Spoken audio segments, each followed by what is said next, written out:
안녕하세요, 셀리입니다. 오늘 알려드릴 내용은 10년 넘게 수만 명의 학생분들을 현장 강의로 만나오면서 직접 반복해서 목격하고 깨닫게 된 것들입니다. 우리 성인도 이 100세 시대의 인생을 더 풍부하게 만들어줄 영어라는 도구를 오늘 제가 알려드릴 팁들을 잘 이해하신다면 충분히 획득하실 수가 있어요. 그래서 이 영상 끝까지 보시고요. 내 일상과 사고 전환에 꼭 적용해 보세요. 우선 첫 번째, 현실적이지 않은 목표를 당연하게 생각하시면 안 됩니다. 아마 이건 많은 광고와 유튜브 영상들의 폐일 수도 있는데요. 3개월 만에 자연스럽게 입이 트였어요. 자막 없이 영화를 보게 되었습니다. 라는 이런 문구는 이 로션 바르면 주름이 없어집니다. 뭐 이런 광고와 같은 거라고 보시면 돼요. 오히려 영어를 잘 하신 분들일수록 더 잘 아실 거예요. 사실이 아니라는 걸.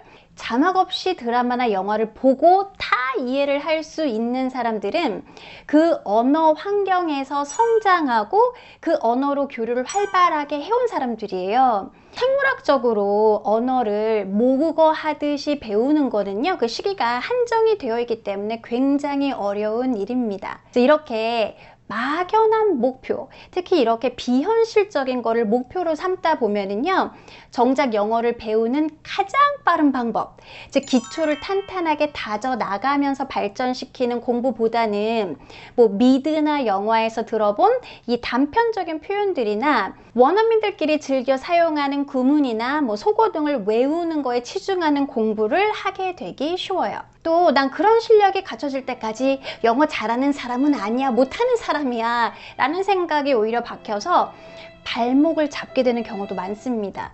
저도 그런 사람 중에 하나였는데요. 잘 못한다고 생각을 하니까 섣불리 말을 못하게 되고 자신감이 떨어지니까 긴장이 돼서 뭐 말도 안 나오고 귀도 더 안 들리는 거죠. 하지만 영어를 하면 할수록 깨닫게 되는 것이 우리가 영어를 배우는 진짜 이유는 의사소통을 하기 위한 거잖아요. 그래서 실제로 영어를 누군가와 소통을 할 때에는 못 알아들으면 물어볼 수도 있고 상대방한테 천천히 말해달라고 부탁을 할 수도 있어요. 그래서 못 들었다고 다시 그거를 들을 기회를 영영 놓쳐버리는 게 아니라는 거죠. 그래서 오히려 못 알아듣는 거는 당당하게 물어볼 줄 알고 간단하고 쉬운 어휘로 내 의사를 상대한테 정확하게 전달할 수 있는 능력이 실제 회화에서는 더 중요해요. 즉 미국 초등학교 1학년 수준이면 기본적인 일상생활 회화는 충분히 가능하다라는 거죠. 초등학교 1학년 수준이면 우리가 해볼만 하기 때문에 재미도 느끼게 되고 보람도 느끼게 되면서 포기하지 않게 되고 이 과정 속에서 기초가 탄탄해지기 때문에 오히려 초등학교 1학년 수준을 넘어서 고학년, 중학교 수준으로 쭉쭉 뻗어나가는 공부를 하실 수 있습니다. 다시 한번 말씀드릴게요. 우리의 목표는 원어민이 되는 것이 아니라 실제 소통을 원활하게 하는 거예요. 만만한 목표를 세워두세요. 두 번째, 만만한 목표를 세웠다면 그거를 이룰 수 있는 적절한 수준의 인풋으로 단단하게 다져나가는 공부를 하시는 거예요. 현실적인 목표를 세웠으니까 현실적인 자료, 즉 내가 70에서 80%는 이해할 수 있는 아이들 책이나 언어 수준이 좀 된다 하시는 분들은 10대를 대상으로 한 책들을 이용하시면 좋아요. 이런 책들은 일단 좀 어휘가 사용 빈도가 높은 필수 단어들이 많이 쓰이기 때문에 영어 학습자들에게 가성비 높은 공부를 하게 해주죠. 이것들을 그냥 흘려보내는 수준이 아니라 정말 하루에 한쪽, 두 쪽이라도 좋으니까 한번 써보고 뭐 5번씩 큰 소리로 읽어볼 정도로 이렇게 손으로 직접 쓰고 입으로 뱉어보고 귀로 듣는 공부를 하시라는 거예요. 성인은 눈으로 읽을 수 있는 것과 입으로 말할 수 있는 것과 귀로 들을 수 있는 게 다 다른 능력이에요. 내가 이해를 할 수 있다고 해서 절대로 입으로 나올 수 있는 게 아니고요. 읽을 수 있다고 해서 그걸 또 들을 수 있는 것도 아니에요. 따라서 최대한 많은 감각, 우리 몸의 이 감각들을 이용해서 공부를 하되 번아웃이 오지 않도록 내가 할 수 있는 양만큼만, 뭐 너무 피곤하다면 한 문장을 보더라도 꾸준히 습관화 하시는 게 중요해요. 언어는 반복과 꾸준한 노출이 핵심이기 때문에 뉴욕 타임즈 읽다가 중도에 포기하는 것보다 내가 감당할 수 있을 만큼의 난이도로 꾸준히 해 나갈 때 실력이 쌓여가면서 신기하게도 영어가 점점 더 재밌어지고 더 시간을 투자하고 싶은 이 의욕도 나중에 생기게 되는 거예요. 그래서 그렇게 된다면 그때는 흥미 위주의 또 책들을 읽으면서 다독을 해 나가시면 점점 다양한 문장 구조를 직접 경험해 보시는 단계로 넘어가게 됩니다. 그래서 여기서 제가 꼭 말씀드리고 싶은 게 하나 있는데요. 이해하는 학습의 힘을 절대 간과하지 마시라는 거예요. 이제 단순한 암기로 버티던 이런 시기는 지났습니다. 우리의 이 암기 능력은 25세를 정점으로 해서 계속 이렇게 퇴화한다고 하거든요. 즉 납득과 이해가 안 되는 정보들은 그냥 뇌를 이렇게 스쳐 지나가 버리는 거죠. 그래서 머릿속에 체계와 논리가 서야 이렇게 새로운 정보가 저의 다른 상식과 지식과 만나면서 시너지 효과를 낼 수가 있어요. 즉 하나를 배워서 2개, 3개를 이해하게 되는 학습 확장을 이뤄낼 수가 있는 거죠.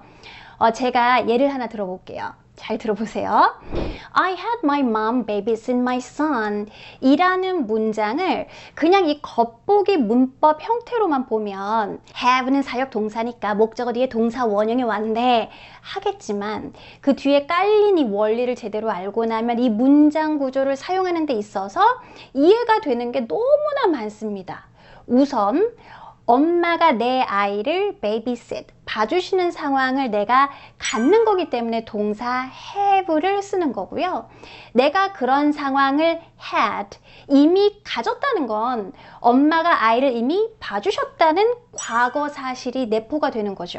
즉, 동사 have의 시제만 봐도 과거의 일인지 아닌지가 뻔하기 때문에 베이비싯에는 시제를 또 쓸 필요가 없기 때문에 동사 원형을 써주는 거예요. 또 내가 가져야지 라고 했을 때 가질 수 있는 인간관계에서 사용이 될 수 있기 때문에 굉장히 편한 가족관계나 내가 요청한 대로 움직여주는 게 약속되어 있는 고용관계 등에서만 사용이 되고요. 그 외 인간관계에서는 주로 부탁하다라는 동사 ask를 사용하시는 게 일반적이죠. 그래서 이렇게 사역동사 have는요. 상황을 가지다라는 개념이지 한국식의 시키다라는 개념이 아니기 때문에 엄마한테 시켜 버릇없어 라고 생각할 이유가 없고 한국말로는 자연스럽게 부탁드렸다 정도로 이해를 하시면 되는 거예요.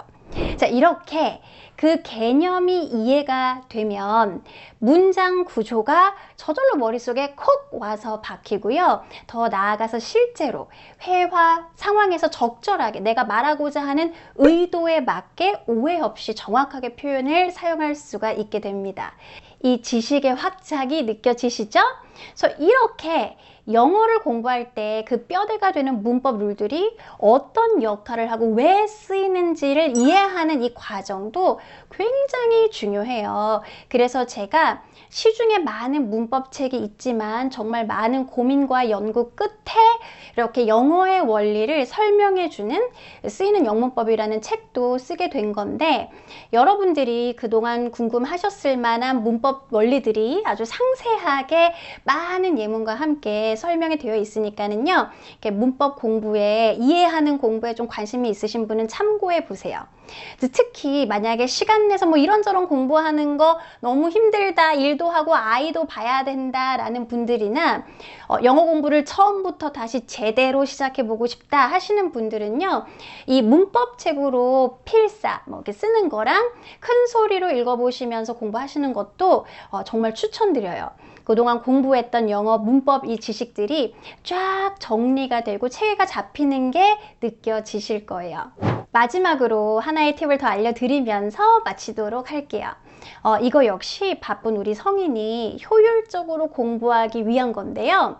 이 듣기 공부는 초반에 너무 많은 시간을 투자하지 마세요. 왜 여러분 아는 만큼 들린다라는 말 아시죠? 영어뿐만 아니라 모든 언어 공부에 다 해당이 되는 말인데요. 아는 만큼 들리기 때문에 아는 게 부족한, 즉 기초 지식이 부족한 상태에서는 딱 배운 문장만 아니면 누가 가르쳐 준 문장만 들리고 다른 문장들로 이렇게 뻗어 나가기는 굉장히 힘들어요. 저는 리스닝만으로 한 2, 3년 공부하시고도 제대로 말 이렇게 잘 못하시는 분들 굉장히 많이 봤거든요. 영어에 투자할 시간이 많으신 분들은 이것저것 하면서 듣기 공부도 꾸준히 하시는 거 좋지만 영어에 투자할 시간이 이렇게 한정이 되어 있는 분들은요. 어느 정도 기초를 갖추신 다음에 듣기 연습을 시작하시는 거를 추천드려요. 듣는다는 거는 소리와 그 의미를 맞춰서 그 뜻을 이해하는 거기 때문에 소리만 계속 들어서는 그 의미를 전혀 알 수가 없거든요. 그렇기 때문에 미드나 이렇게 영화를 보실 때 무슨 뜻인지 모른다 라고 할 때에는 꼭 영어 자막을 놓고 보시고 전혀 이해가 안 된다 싶으실 때에는 한국어로 보시더라도 그 뜻을 이해하신 다음에 듣는 것이 효과적입니다. 안 들리는 건 100번 들려도 안 들려요.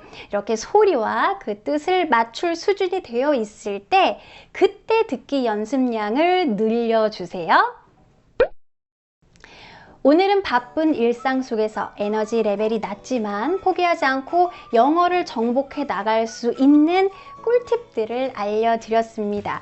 너무 현실적이지 않은 이 막연한 목표는 오히려 그 자신감을 떨어뜨리고 포기하게 만들죠. 그래서 현실 속에 우리는 사람과 사람이 소통을 하는 영어를 하게 될 거고요. 이런 수준을 위해서는 초등학교 1학년 정도만으로도 충분합니다. 그래서 이런 현실적인 목표를 가지고 내가 감당할 수 있는 수준으로 이해를 바탕으로 한 공부를 하시다 보면 이 해볼 만한 공부가 되기 때문에 재미와 보람도 느끼게 되고 포기하지 않게 되고 그렇게 되면 또 내가 세운 목표보다 더 앞서 있는 나 자신을 발견하시게 될 거예요. 다시 한번 말씀드리지만 저는 오랜 시간 현장에서 40대, 50대, 60대, 70대 학생분들께도 이런 발전들을 수도 없이 목격을 해왔기 때문에 여러분들이 하실 수 있다는 거를 확신할 수 있습니다. 알 수 있습니다. 100세 시대의 오늘의 나는 제일 젊은 나이니까는요. 꼭 당장 도전해 보세요. 그럼 저는 여러분들이 이해하는 영어 공부도 하실 수 있도록 열심히 영상 만들도록 하겠습니다. 그럼 저는 다음 영상에서 뵐게요. 바이.